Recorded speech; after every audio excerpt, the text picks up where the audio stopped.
Hello mga ka-DIY, for today's video ay pangatlong araw na po namin magta-tiles dito sa bahay ng aming tito. Natapos na po namin yung sa loob, kaya dito naman kami sa labas. Bago po kami mag-layout dito ay ipasa po namin itong reference na 1 meter galing finish floor line sa bawat kanto.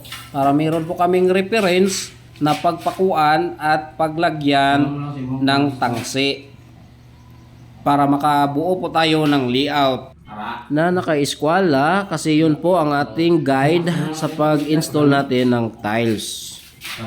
Pagkatapos naming naipasa ang reference na 1 meter galing finish floor line sa bawat kanto, ay susukatan lang namin ng tig 1 meter pababa, at doon kami maglagay ng pako para babatakan namin ng tansi na gawin nating linsa. At yun ang ating susundan sa pag-sit up ng mga tiles. At habang naglalagay kami ng tansi, ito pong flooring ay marami pong natatapon na mga halo. Kaya pinagtatanggal na po namin kasi bumubukol po ito. Sagabal po ito sa pagtatiles natin. Ngayon, inumpisahan na po namin ang pagli-layout ng tiles. Ayan. At kung mapapansin nyo dito sa may pintuan, mayroon pong dugtungan ng tiles dito. Dito na po kami kumuha ng eskwala para magtapat po ang kaniyang dugtungan sa loob at sa labas. Ngunit ang unang tiles dito ay hindi po pwedeng buuhin kasi mayroon pong gap dito. Ito, kung mapapansin nyo, itong gap na to. Kaya nag-adjust kami dito. Nilagyan namin ng dito, ng marking. Yun yung ating tatapatan ng tangsi. Ibig sabihin, babawasan natin ng ganyan kalaki yung tiles para mag-insakto dito. Kasi hindi po eskwalado itong wall na to. Para makuha natin ng eskwala, kailangan mag-adjust tayo sa tansi. Ayan mga ka-DIY, ganyan lang ang pagli-layout.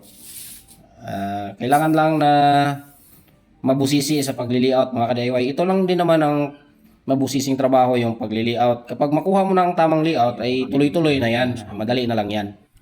Talaga namang marami kang i-consider sa pagli-layout, lalo na ang mga siruho sa bawat gilid. At pagkatapos naming mag-layout mga ka-DIY, ito na po, nag-prepare na po kami ng pang-mortar sa tiles. Pang-mortar sa tiles, ibig sabihin yung palaman. Ayan, yung pinapatungan natin ng tiles. Ito po ay dry pack. Dry pack na miskla po ito mga ka-DIY.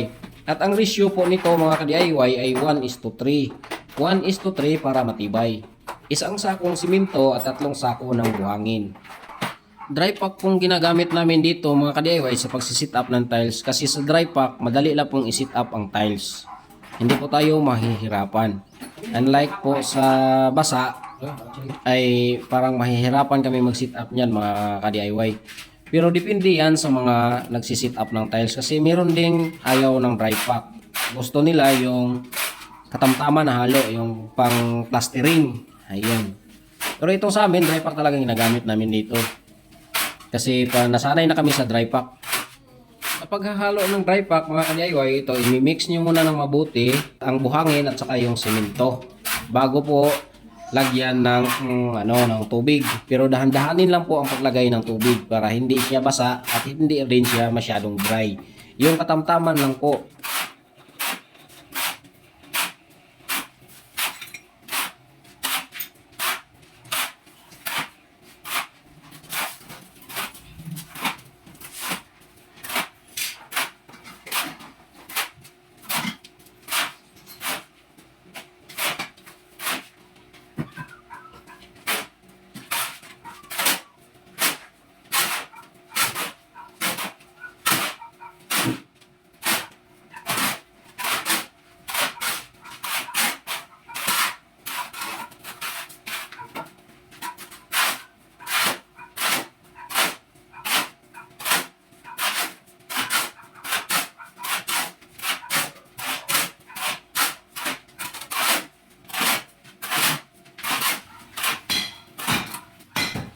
Dito sa area na ito, ang flooring po dito ay smooth.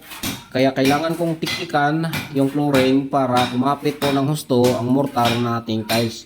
Kasi kapag hindi po yun kumapit mga ka-DIY, ay ang mangyayari dyan ay magiging kapak po yung ating tiles. Habang tumatagal na inaapakan yung tiles ay matanggal po ang tiles kapag hindi po siya makakapit ng husto. Kaya mas maganda na siguraduhin na po natin at titiktikan natin yung mga flooring na smooth para maayos ang kapit ng ating tiles. Ngayon, minimix ko na pong mabuti itong tile adhesive. Gamit po itong ating cordless drill. Ayan. DIY lang po itong ginawa kong pang-mix. Kabilya lang po ito na ginawa kong pang-mix. Ayan. At nag-prepare na din kami ng pang-grout. Itong puro simento na mayroong tubig. Ito po yung ilagay natin bago po ang dry pack natin. Para kumapit po ng husto ang ating dry pack sa flooring. Mahalaga po ang paglagay ng grout o itong simento na minimix natin sa tubig para iwas tuklap ang ating tiles.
At makalipas ang ilang oras, ayan, ginabi na po kami mga ka-DIY.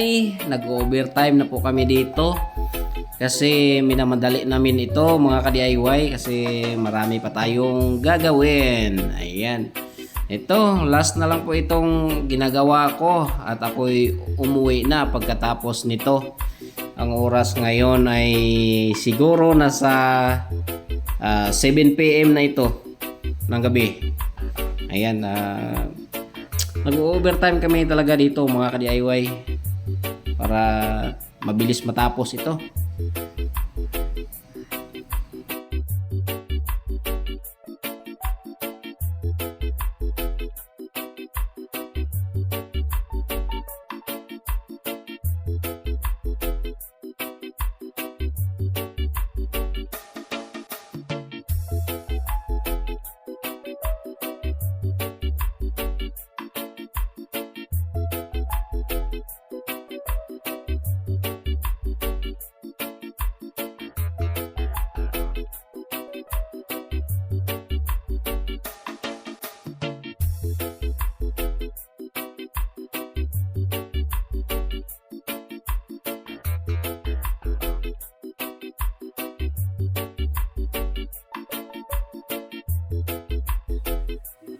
Ayan, nandito na po ako sa bahay mga ka-DIY. Maraming salamat at hanggang dito ay sinamahan nyo po ako sa team Solid and Liquid Team at sa mga organic friend ko sa YT. Maraming salamat po sa inyong lahat.